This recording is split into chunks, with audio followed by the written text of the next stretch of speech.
Alright. We got new chapter, new problems. Mo chapter, more problems. So last chapter was 12,000... 12,000, yes. Not even 1,200. 1,200 would have been entirely digestible. God damn. Way too many words. Way too much repeating of shit we already know. It was so... Like, I'm gonna give you a fun structural tip. If your audience, your reading audience, already knows something and... Like, you need to communicate something to someone else. Like... The reason that Inko recalling things with the groom guy kind of works is he's not recalling all that much, and what he's mostly doing is reflecting. Like, we're getting Inko's digestion of the situation, so it's new information. But, like, nothing about this is particularly, like, in need of that kind of redigestion, especially with a character like Anon. It just feels so weird. It's such a scene that should have been done differently, so that you actually have a reason to write out the scene. Because I'm gonna give you a fun tip. If the beginning and end of a scene are kind of the... Like, I get it. Something does change. We get these two characters introduced, and we get Inko to sort of acknowledge some of his personal feelings. But I feel like... Should you really have everything else going around it like that? Like, it feels very odd in a way. I don't know how to put it. Let's move on. I'm gonna keep my right to speed up, because, again, we got so many goddamn chapters to go through, and the pace is glacial on a good day. Man, I can't wait for global warming so these fucking glaciers melt! The rest of the weekend went fairly smoothly, with everyone involved taking Sunday as a much-needed breather. I followed up with Still to make sure it's been okay after getting pulled into the mosh pit, and I'm just now getting crushed on the floor badly. I think that's a pretty major injury, man. That's like a broken nose. Jesus. Sage had also apparently survived being used as an impromptu self-defense weapon, also Rosa said. She's probably checking with Sage during the week to get her side of the story to be safe. Also, the thing about Snoot Game Encore that's got me right is that Sage shows up a whole bunch more as the Leo, and I don't know why. Like, I get that they were probably going to involve more of the cast if they knew more of the cast was coming. I don't even know if they would have written Snoot Game if they had known that Fang was, you know, one of those people. Especially because some people have, in fact, written,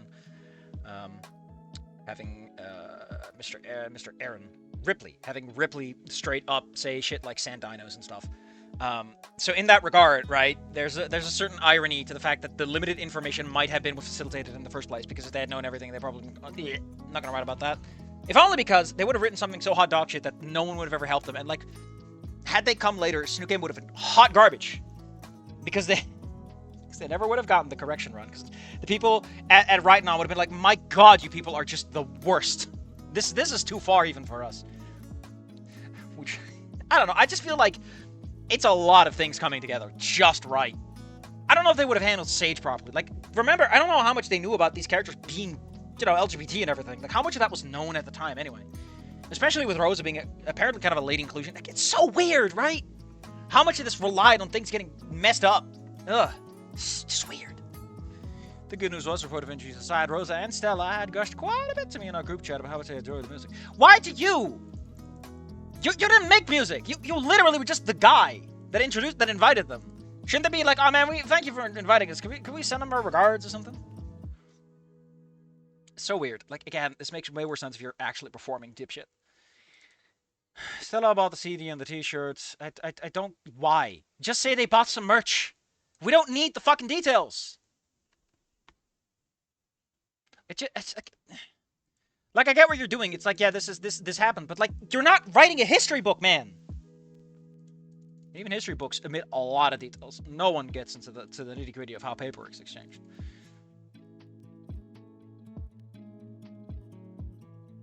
$1,000. Considering how much it costs to print shirts, I don't even know if you could cut even at that point.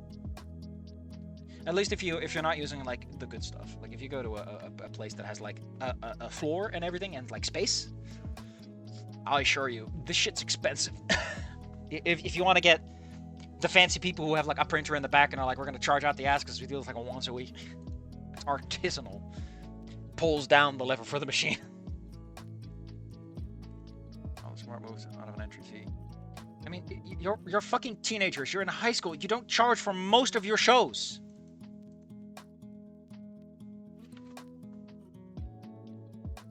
I like how Inko, the guy who really shouldn't give a shit about money. Shouldn't Trish be pointing this out? Shouldn't Trish be like, hey, we could have made more money if we charged interest? People showed up, Inko. We could have charged for the door. But nope. This is so weird. This is so, like, I need to talk about this. None of this matters. Snoot Game is not about the band in that way. Right? Like, Goodbye Volcano High is about the band in that way, because Goodbye Volcano High is fundamentally about the band and the future that it offers. But we already know, because we played Snoot Game, that the band is not important like this. My god. But no, we're gonna talk about the fucking finances of this group. I mean, it's just a paragraph. 2 paragraphs, actually. I guess 3, if you want to be extremely unkind. You can even go with 4, if you want to be a jackass. Why are you counting sales? Why didn't Trish take the money with her? She's the band. She's taking the money. Why do you have the money?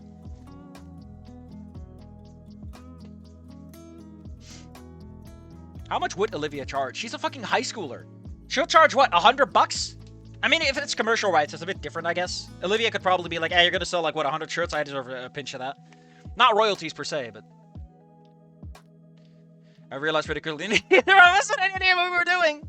This is the man who's talking about your fucking profit margins. Jesus, fuck off. It was really easy to talk to. I think Anon is just saying what he needs to say to get rid of you. That's why he's easy to talk to. I don't like this. I don't think Anon is this kind of person. I don't care that he's now friends with Olivia. That doesn't fix the fact that he's an antisocial asshole. Like, in most of these, it took a while for him to get out of that. Like, ending 4 is not tomorrow after the game ends. After the high school ends, man. That it wasn't instant.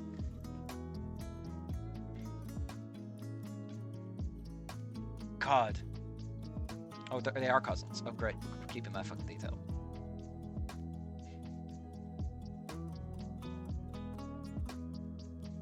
God damn.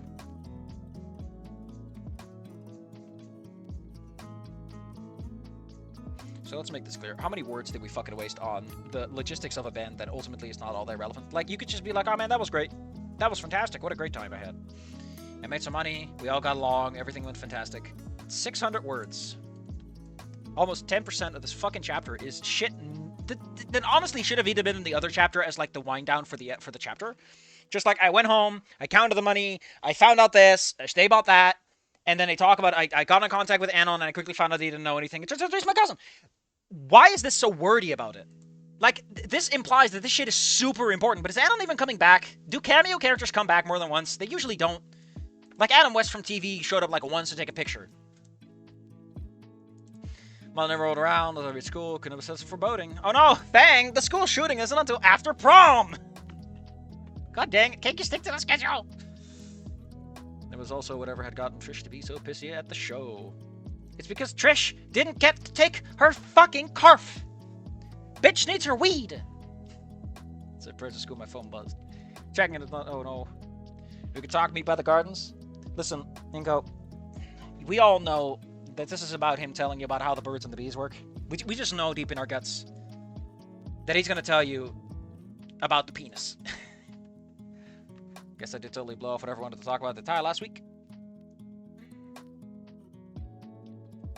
I mean, at this point, it's possible that, like, character moments, Nasser is perfectly okay, Nasser is meh, and it's not an important character trait, or Nasser is extremely considerate, or Nasser is anti-considerate. Like, he's like, come on, man, you could have pinched me in there somewhere. I'm just saying that if you want to be cool... Also, why is this 5 fucking lines? This is 1 sentence. Nasser had texted me. He wanted to meet up by the gardens. And I said sure. Wow. Sure needed to be oh, shit. Sure needed to be 5 fucking sentences. I get it, right? But there is nothing emotional communicated here. This is raw events. Raw shit happening. If you're not gonna put in characteristics, if you're not gonna make a character pop off the page, don't write it out. You're wasting everyone's time, and a lot of people read this. Hey, Nasser. Hey. Man, I love it when conversations start like this. Like, Nasser has been sitting on this all week, and he starts off with hey. He doesn't immediately jump into the conversation. He doesn't start talking about shit. Nasser's like, last week I wanted to talk to you, but you never got back to me, and I got the impression that you were blowing me off, so, I feel like Nasser is a little more temperamental than that. Oh, it's the date thing. God damn it. This is like the 2nd/3rd person that's talked about this being a date, which is really weird that everyone is just constantly hamming home on the same idea. I mean, for Nasser, it makes sense, right? And for Fang and Inko, it makes sense because they wouldn't approve of it as a concept. It's so weird. Also, shouldn't... I guess that is what happened last week, huh? With Naomi. Okay, hold up. Music man, please shut the fuck up.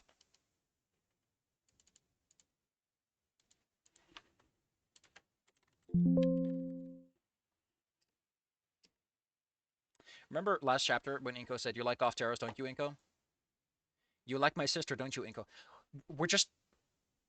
Nasser and Enon are fundamentally different people. Why are they asking the exact same question? Why is Inko being so cagey about this? Why is this guy who I know playing Guild Wars 2?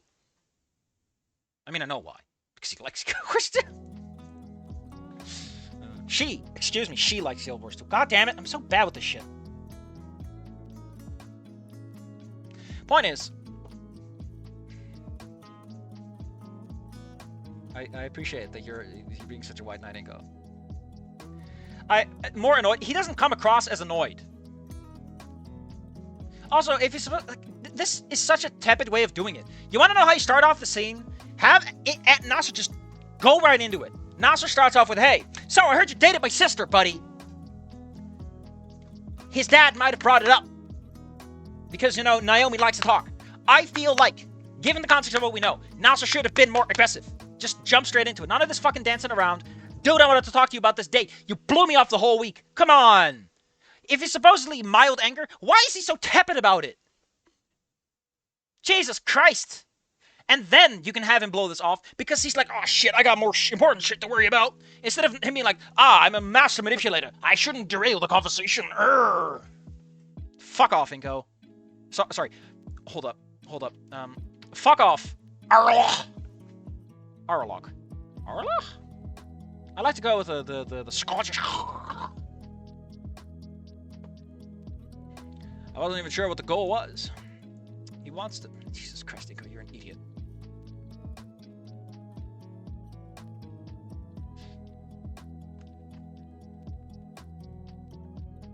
Jesus fucking Christ, man.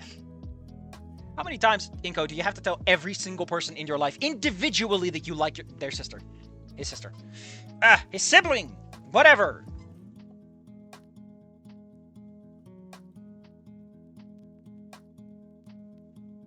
Thing is always so stupid.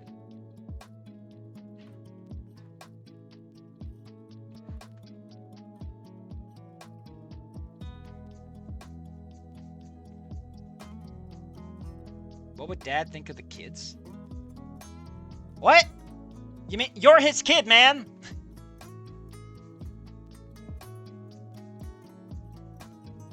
Nasser, you do know that Inko is like a pretty good date, right? You do know that the dad would probably be like, of all people in the world, at least he's not a fucking loser. Like, Anon had no redeeming qualities when they first met. Whereas Inko is like, at least he's got money. He's mild-mannered. He's probably a stabilizing force. Lucy has started to be more Lucy-like at times. So, like, if anything, the dad would be like, you know what? Fuck it. Better than nothing.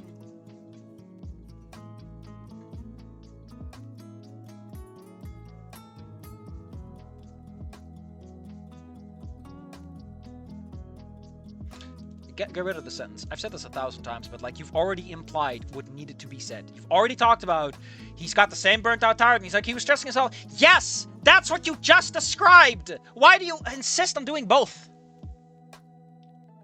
Like this just makes him sound empathic that was such a pain to see. But now you're just going like, you sound like such a weak-spined loser writing like that. It's like you don't have any confidence that you can communicate the vibe to someone. Tell your story, you storyteller. Well, actually, someone made the gag like some people tell stories, other people are storytellers. And then there are writers, and writers do themes and concepts. And I'm like, no, I'm not going to go into that. And I hold you to the standard. You just fucking communicate your core idea. Keep shit together. What even is the theme? What is Inko's problem? The man is fucking glazed. Glazed like fine porcelain. I rub my hands all over it, and it just goes squeaky, so smooth. Chop, chop, real smooth. Do you really trust me that little? You can't even talk to me?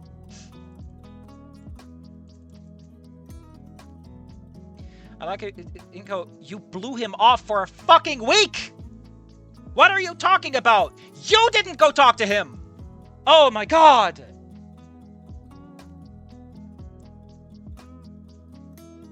Like with the shades, right? And being able to see Fang's colors. it legitimately feels like the physicality of these characters does not exist outside of the scene that they are in and what needs to be done by the author. Like, people don't have personalities. They have traits that are evoked for, like, their fate points and nothing more. Oh, God. I like Fang. I want to kiss Fang on the lips. Loudly.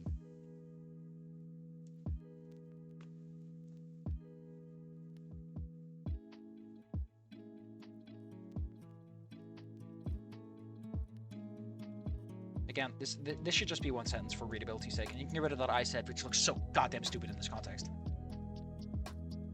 Also, again, sentences like these work really well if you do alternating sentences. Just saying.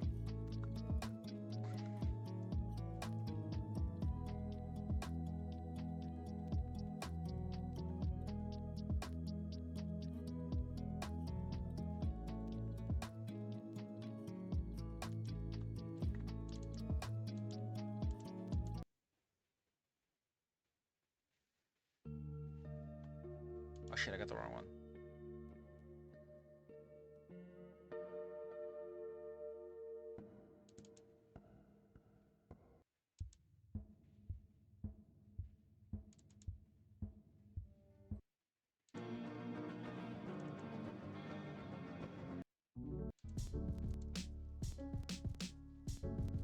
Now, the implication that Iko is the source of his own music is great, though. The reason I'm using this soundtrack is because that's the character. But Reed isn't Fang right.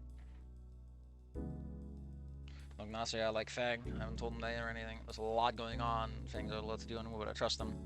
And they trust me. He takes a little bit of Fang. Think getting Fang away from you is something other. Nasser, it's Inko! He's a Pillsbury doughboy! Come on. It's like... Inko repels drugs, if anything. Like, you're near Inko, and he's like, excuse me, I'm gonna recite the PSA right now. You will stop drugging.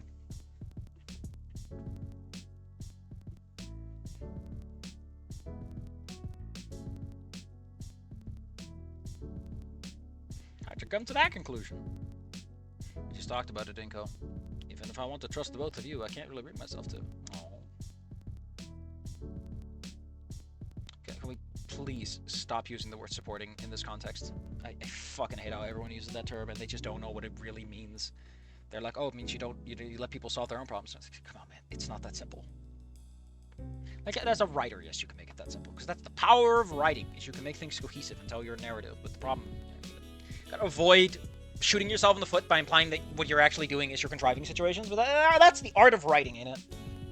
That's fifth level writing, as they say. Level 1 is AI slop and people who don't give a shit and are just like writing because they like the sound of their voice.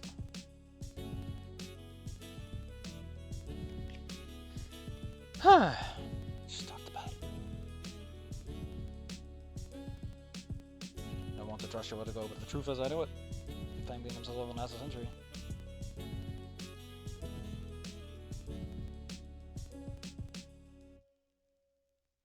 I couldn't be the middleman on something this fundamental. I mean, you're a bad middleman for a variety of reasons, buddy.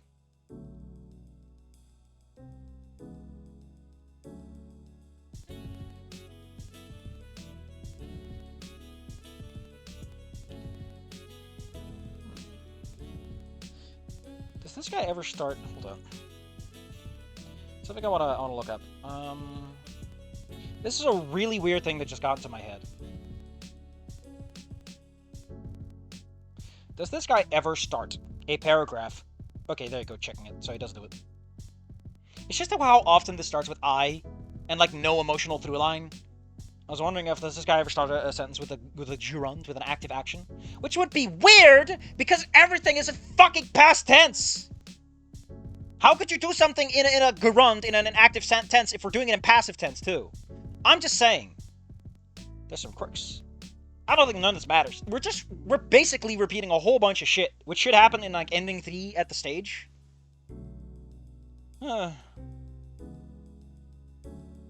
How are there, like, twice as many chapters left? This goes to, like, chapter 30, right?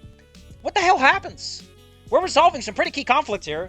This should be the climax. We should be building up the emotional tension, if anything. My god! I can smell the rubber from how much these wheels are spinning. We're gonna jump into things.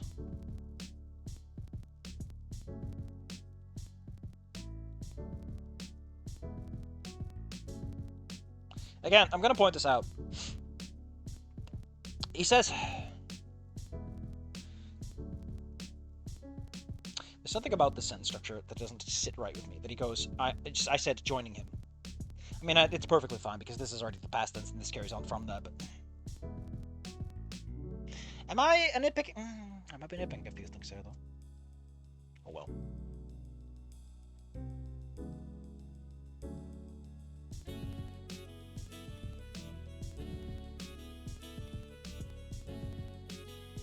So we all just got fang stuff, fang.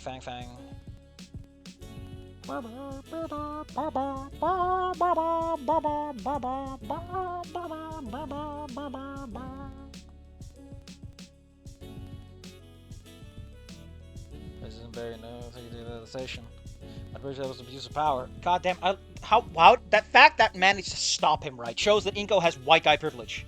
Out the asshole. Because I assure you, Inko, if you were a poor black man, you'd be in that nice dirt pile in the back. Just saying. Or whatever qualifies for that category. Although humans do seem to qualify for it at times. But it's so weird, right?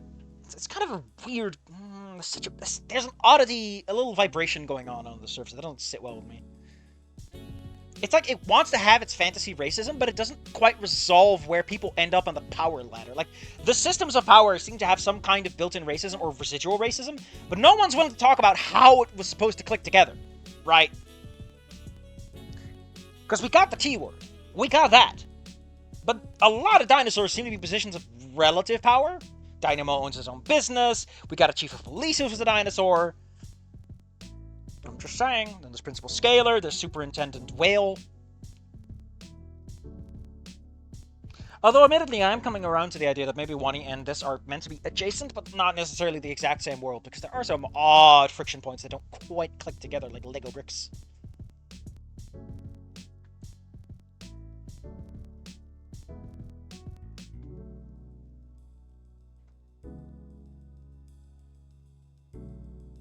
Knee busting is what the Mafia does.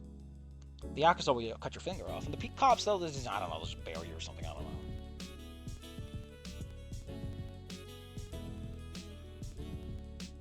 know. The fact that everyone's so casual with the police violence also sits kind of wrong with me. Because when you really think about it, he never does anything other than vague threats. We never actually see Ripley do anything. Like, it's like he's trying to ham up a stereotype that doesn't actually materially exist. Like, the writers really want to be about that thin blue line, but they also want to keep the stereotypes they were taught as kids, you know? They're like the kids who are always like, ah, shit, fuck the police, and now they're adults and they're Republicans, so they're like, oh, I love the police, but also fuck the police, and they're trying to have it there both ways. You know, that kind of mixed messaging. Again, there's racism, but how did the racism even work at the time? Why? Because there's nothing... There's a lot of weird friction points. There's fancy racism, but none of it adds up. The sum is not equal. It bothers me. I mean, the world building isn't that important. But again, it's like it wants to do all this optics shit without actually having to... It wants to do the police brutality threats without talking about what the fuck that means to a poor man like Anon.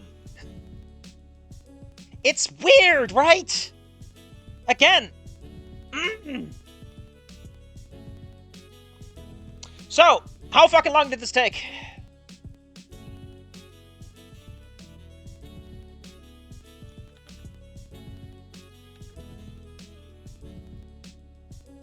"2,000 words. And what do we discuss? Man, don't be weird with my dad. Don't cause trouble." And Nasser didn't probably do all that much. I would love it if one of these characters just got the fuck up and just beat the shit out of someone.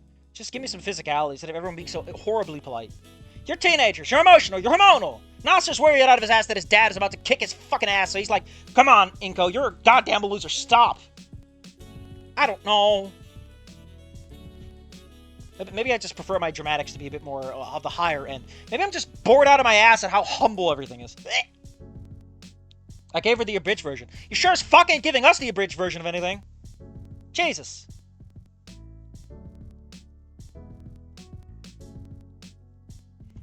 Aren't you, like, together all the goddamn time?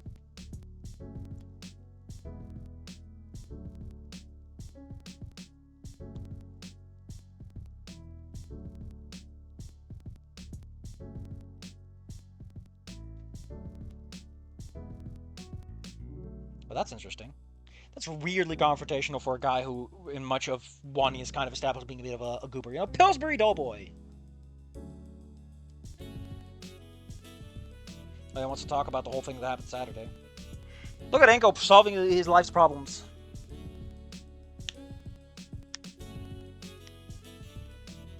Trish, you can't be racist. Trish, we gotta talk about the big R. Racism.